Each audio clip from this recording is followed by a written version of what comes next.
नमस्कार दोस्तों, मैं हूं अनिल कुमार सर, आपके अपने YouTube चैनल जिसका नाम है गुरु कृपा कोचिंग क्लासेस। दोस्तों, आज हम लोग पढ़ेंगे एक समान वैद्युत क्षेत्र है और उसमें द्विध्रुव को रख दिया गया है। तो रखने के बाद उस पर बल युग्म कार्य करेगा, वो कितना बल युग्म कार्य कर रहा है इसको हम आज पढ़ेंगे। एट फर्स्ट हम क्या करते हैं कि कोई एक समान वैद्युत क्षेत्र ड्रा कर लेते हैं। एक समान वैद्युत क्षेत्र ये एक समान वैद्युत क्षेत्र के लिए होता है कि जो रेखाएं होती हैं ये बिल्कुल एक समान दूरी पे होती हैं, तो ये कहलाता है एक समान वैद्युत क्षेत्र। ये वैद्युत बल रेखाएं हैं जो एक समान दूरी पे एक दूसरे से हैं। ये वैद्युत क्षेत्र है ए। अब इस वैद्युत क्षेत्र में हमको रखना है वैद्युत द्विध्रुव। तो जैसे हम वैद्युत क्षेत्र में कोई वैद्युत द्विध्रुव रखेंगे तो उस पर बलयुग्म कार्य करेगा, और वो जो बलयुग्म होगा, बलयुग्म मतलब बल का जोड़ा, वो बलयुग्म क्या करेगा कि वैद्युत क्षेत्र की दिशा में इसको संरेखित करेगा, ले आने का प्रयास करेगा। तो हम ये है आपका, तो हम ये कहेंगे कि जो बलयुग्म लग रहा है एक तरह से वो प्रत्यानयन बलयुग्म कहलाएगा। एक बार इसको पुनः समझ लेते हैं कि एक समान अगर वैद्युत क्षेत्र है उसमें कोई वैद्युत द्विध्रुव को रख दिया गया है तो उस पे बल युग्म, बलों का जोड़ा काम करेगा और जो बराबर और विपरीत दिशा में लगेगा, इस वजह से यहाँ प्रत्यानयन बल युग्म का निर्माण हो जाएगा। अब वो जो प्रत्यानयन बल युग्म का निर्माण होगा वो हमेशा वैद्युत द्विध्रुव को वैद्युत क्षेत्र की दिशा में लाने का प्रयास करेगा। आइए हम जानते हैं कि ये वैद्युत क्षेत्र ई है, इसमें किस तरह से वैद्युत द्विध्रुव को रखे हुए हैं। मान लेते हैं कि ये आपका वैद्युत द्विध्रुव है ए बी, ये आपका वैद्युत द्विध्रुव है ए बी, और ये प्लस क्यू तथा माइनस क्यू आवेश से मिलकर के बना हुआ है वैद्युत द्विध्रुव, और साथ ही साथ ये जो वैद्युत क्षेत्र है इससे इसके बीच का कोण थीटा बन रहा है।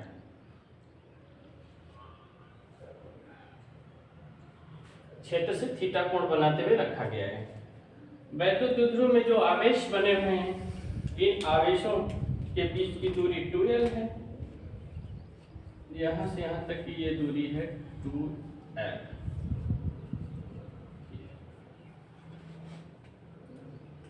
अब ये प्लस क्यू के कारण हम देखेंगे कि वैद्युत क्षेत्र के दिशा में एक बल लगेगा, ये बल या प्लस क्यू के कारण वैद्युत क्षेत्र में एक बल लगेगा और वो बल होगा F बराबर Q इंटू E। F बराबर Q इंटू E। ये क्षेत्र के दिशा में लगेगा क्योंकि धन आवेश है, और ठीक ऐसा ही क्षेत्र के विपरीत दिशा में इसके ठीक अपोजिट में एक बल लग जाएगा ऋण आवेश के कारण, इसके ठीक अपोजिट में F, और ये जो F है आपका, ये F, ये भी F बराबर Q E के बराबर। दोस्तों, आप जानते हैं कि जब कोई आवेश वैद्युत क्षेत्र में रखा जाएगा तो उस पर जो लगने वाला बल होता है F बराबर वो Q इंटू E के बराबर ही होता है।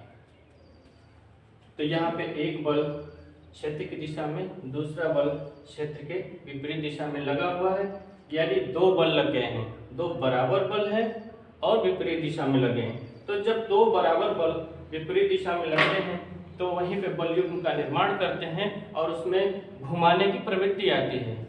इसी को कहेंगे कि ये बल युग्म आघूर्ण बनाएगा, बल युग्म आघूर्ण बनाएगा। और ये जो है बल युग्म का आघूर्ण ही है, ये हमारा जो हेडिंग है ये बल युग्म का आघूर्ण है।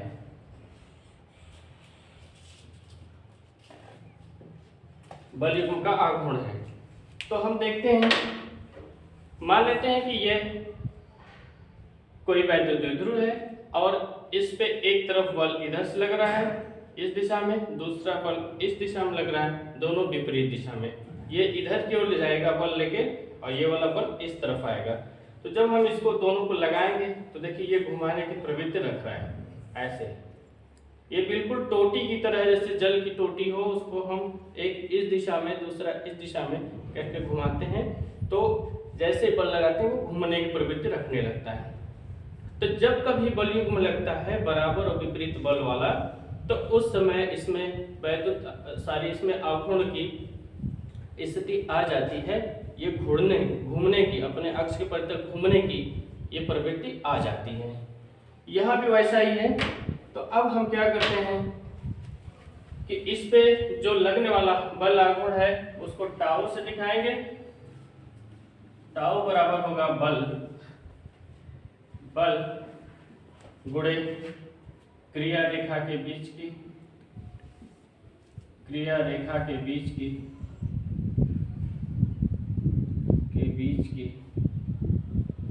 लंबवत दूरी, क्रिया रेखा के बीच की लंबवत दूरी।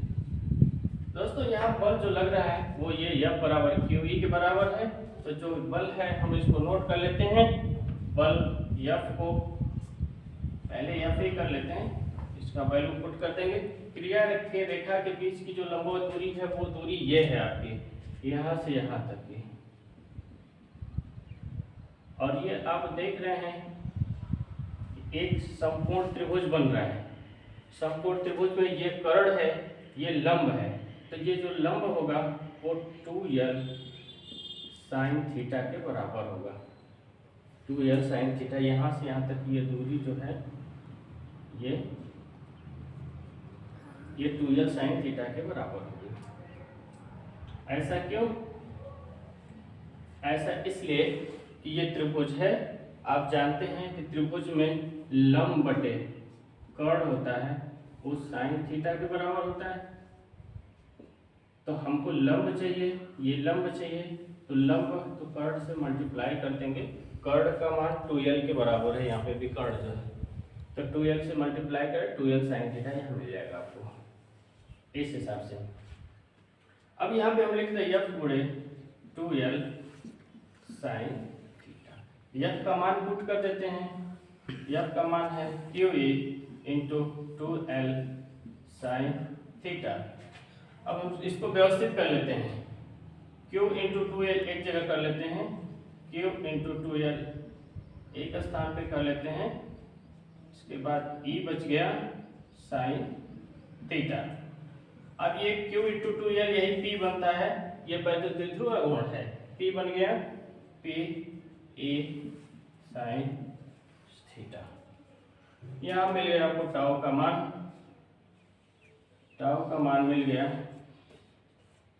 PE sin theta. और यहाँ लिख लेंगे कि चूंकि P जो है वो Q इंटू 2l के बराबर होता है। क्यों? क्योंकि ये वैद्युत द्विध्रुव आघूर्ण है। ठीक है दोस्तों, ये समझ में आ गया होगा आपको कि इस पे जो लगने वाला बल आघूर्ण है टाउ वो PE sin थीटा के बराबर होगा। तो दोस्तों हमने पा गया ये वैद्युत द्विध्रुव पर लगने वाला जो बलयुग्म है, बलयुग्म का आघूर्ण है वो टाउ बराबर है PE sin थीटा। अब यहाँ पे हमको तीन स्थितियां मिलेगी। ये तीन स्थितियां क्या क्या? जैसे मान लेते हैं कि ये आपका वैद्युत द्विध्रुव है ये, और ये वैद्युत क्षेत्र है।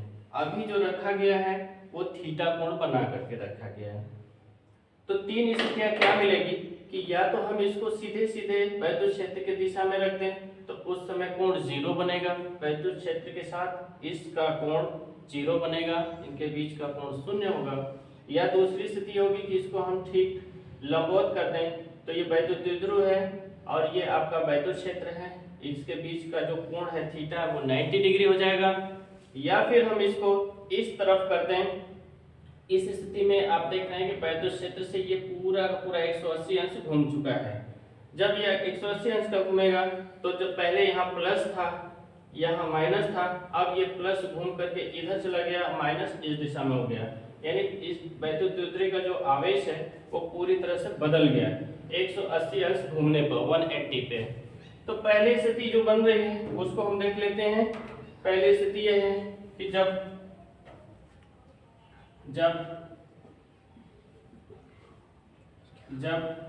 वैद्युत द्विध्रुव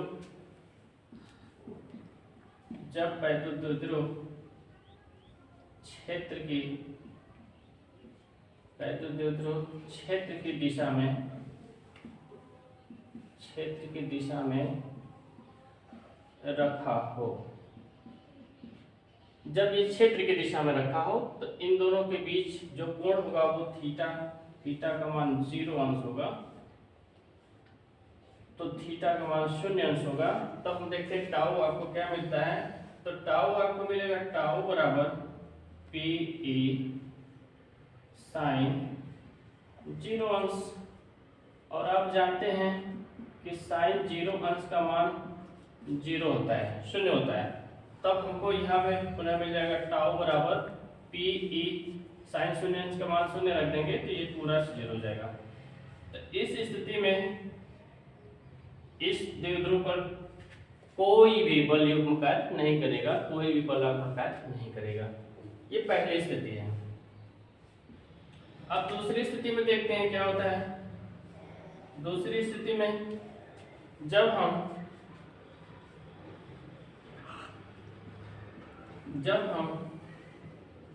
वैद्युत द्विध्रुव को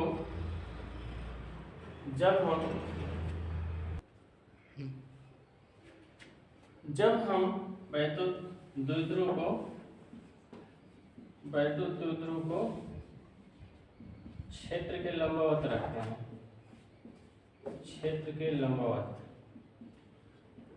रखते हैं, रखते हैं तो उस समय क्या होता है, जो कोण होता है थीटा वो 90 डिग्री हो जाता है। ये इसके लंबवत रखेंगे, ये वैद्युत क्षेत्र है, क्षेत्र के लंबवत रखेंगे तो 90 डिग्री का कोण बनेगा। तो इस कंडीशन में टाउ बराबर हो जाएगा, टाउ बराबर PE साइन 90 डिग्री हो जाएगा, और साइन 90 डिग्री का मान हम जानते हैं, साइन 90 डिग्री का मान होता है 1, और ये सबसे अधिकतम मान है, ये साइन का सबसे अधिकतम मान है। तब हम ये कह सकते हैं कि जो टाउ होगा वो टाउ होगा PE, क्योंकि ये मान 90 साइन 90 का 1 हुआ, तो टाउ का जो ये मान होगा वो मैक्सिमम मान होगा, टाउ मैक्सिमम हो जाएगा क्योंकि अधिकतम है, साइन 90 का अधिकतम मान 1 होता है, तो ये टाउ मैक्सिमम है। तब हम ये भी कह सकते हैं कि जब वैद्युत द्विध्रुव को क्षेत्र के लंबवत रखेंगे तो इसका जो बल आघूर्ण है वो सबसे अधिकतम मान पे रहेगा, ये सबसे अधिकतम होगा। अब तीसरी स्थिति है, नेक्स्ट स्थिति है, जब हम तीसरी स्थिति को लिख लेते हैं, जब हम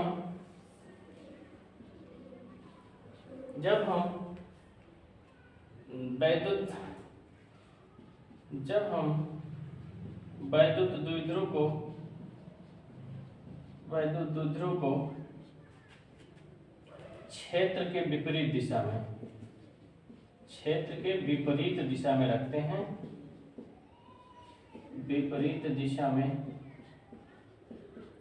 क्षेत्र के विपरीत दिशा में। अब तीसरी स्थिति में हम क्या करते हैं दोस्तों, ये जो वैद्युत द्विध्रुव है अभी 90 पे किए थे, तो तीसरी वाले में इसको इस तरह यानी इसके ठीक विपरीत दिशा में कर लेते हैं, यानी 180 अंश के कोण पे रखेंगे। तो 180 अंश के कोण पे रखेंगे तो टाउ बराबर PE साइन 180 अंश बनेगा, और साइन 180 अंश का मान आप जानते हैं, साइन 180 अंश का मान 0 होता है, साइन 180 अंश का मान 0 होता है। इस हिसाब से अब ये कैसे होता है आपको मालूम होगा, या फिर मैं ऐसे बता दे रहा हूँ। देखिए ये 0 अंश है, ये 90 अंश डिग्री है, ये 180 डिग्री है, 270 डिग्री, और फिर से यहाँ पे 360 डिग्री बन रहा है। तो अगर यहाँ साइन 0 अंश का मान 0 है तो इधर भी 0 ही होगा, केवल माइनस प्लस होता है। अगर यहाँ 1 है इसका मान साइन 90 अंश का, तो नीचे 270 में ये -1 होगा। cos के टर्म में भी इसी तरह से कर लेंगे। तो आप देख चुके हैं कि sin 180 अंश का मान हमको क्या प्राप्त हुआ 0। तो जब हम इसको विपरीत दिशा में क्षेत्र के रखेंगे वैद्युत द्विध्रुव को, तो उस समय भी कोई बल युग्म कार्य नहीं करेगा, यानी कोई वैद्युत द्विध्रुव आघूर्ण कार्य नहीं करेगा। तो हमें उम्मीद है दोस्तों कि ये वीडियो आपको पसंद आई होगी। अगर पसंद आई हो तो आप निश्चित रूप से लाइक करिए, कमेंट करिए और शेयर करते रहिए। Thank you so much.